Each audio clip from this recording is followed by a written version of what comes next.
Not really. I think that the choice on the fueling station is always going to come back to when you're ready, when you want to do it. But in every city that everybody's represented in here today, I'm sure there's already a propane company. So the good news is you ought to be able to work with the propane company.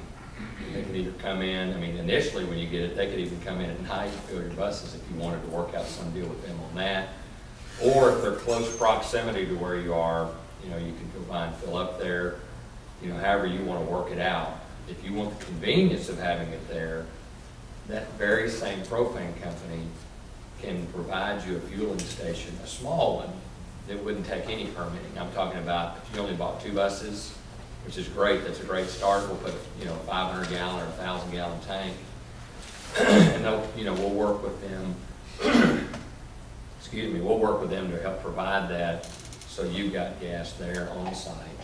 And I've already talked to most of the propane marketers in this area particularly, and they're all, everyone I've talked to is willing to work with the school districts to make it available on your site. So that's a good question.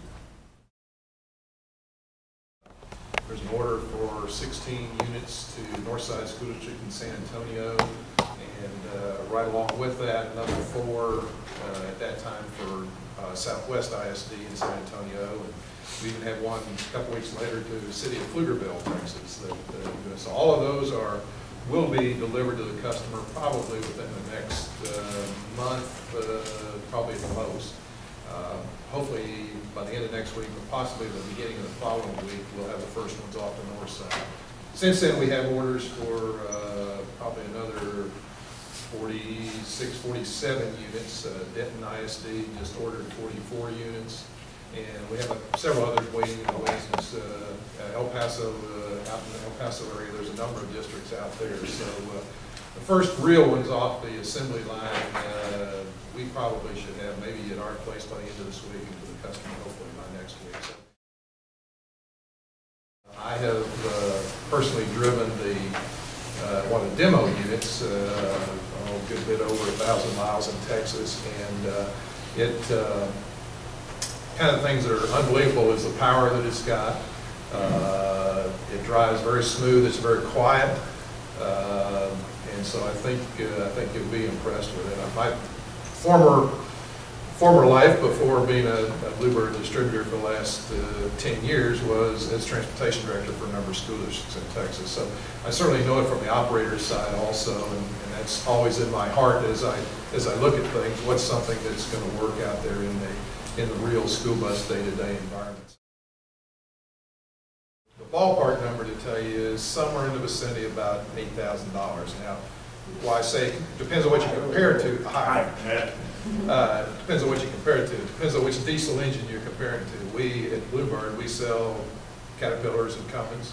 Our Caterpillar diesels are generally a couple $1,000s more than our Cummins. So it's about $8,000 with the Cummins. The same thing if you're running international engines. You know, it's going to be less differential against the DT than it is against their 8-liter. But figure about $8,000, and that'll be close depending on your specs and so forth. Which is a real plus is when you look at that and then look at some of the opportunities to gain these from some of these grants. That you can get that thing down below the price of diesel if you've got those units available to scrap and trade in. The unit has a 60-gallon equivalent propane tank on it, and so it ought to get you about 300 miles.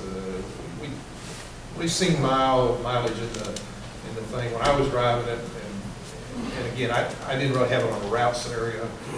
Quite honestly, I was driving about 70 miles an hour across country, to be honest with you, trying to get from place to place. But during that time, I was running about 5.5 miles a gallon. So I think 5 is a good number to look at. You know, route things probably average out there, maybe a little more, a little less, depending on your scenario. But 5 is, and so you ought to get about a 200-mile range, somewhere in that vicinity. Well, all the tanks meet all the requirements. They're ASME certified tanks. They meet all the regulations in this state. We're also regulated by the Railroad Commission, and so these tanks meet all of those standards. There's a recess where we have a multi-valve on this tank, so it's not like other propane tanks where there's multiple openings in the tank, multiple valves. This is a multi-valve technology from Europe. So all the valves are located in one valve, and it's also recessed. And so the opportunity to shear or hit those valves is very difficult.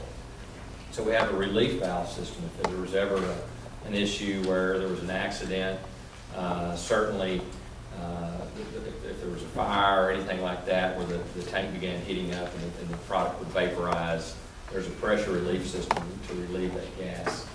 The last thing I want you to know is that Bluebird takes it so serious that they actually went through what we call FMVSS crash testing. And they crash tested 2 buses. And both buses passed with phenomenal results. And so I actually got to see the video of both crash tests, and the tanks held up very well. In fact, the person there running the test said that propane tanks are stronger than any of the other fuel tanks out there because they're, basically 1/4-inch steel, and they can help absorb the contact. The Alvin guys are so bullish on it, they felt like that had it been any other fuel on that tank, they would have had an accident. And they felt like the propane tank even provided stability when the car hit it that helped keep the bus standing up instead of tipping over. So I'm not trying to oversell, the propane aspect of it, but they're very safe. They're stringent requirements. These tanks meet all those, and it's been crash tested.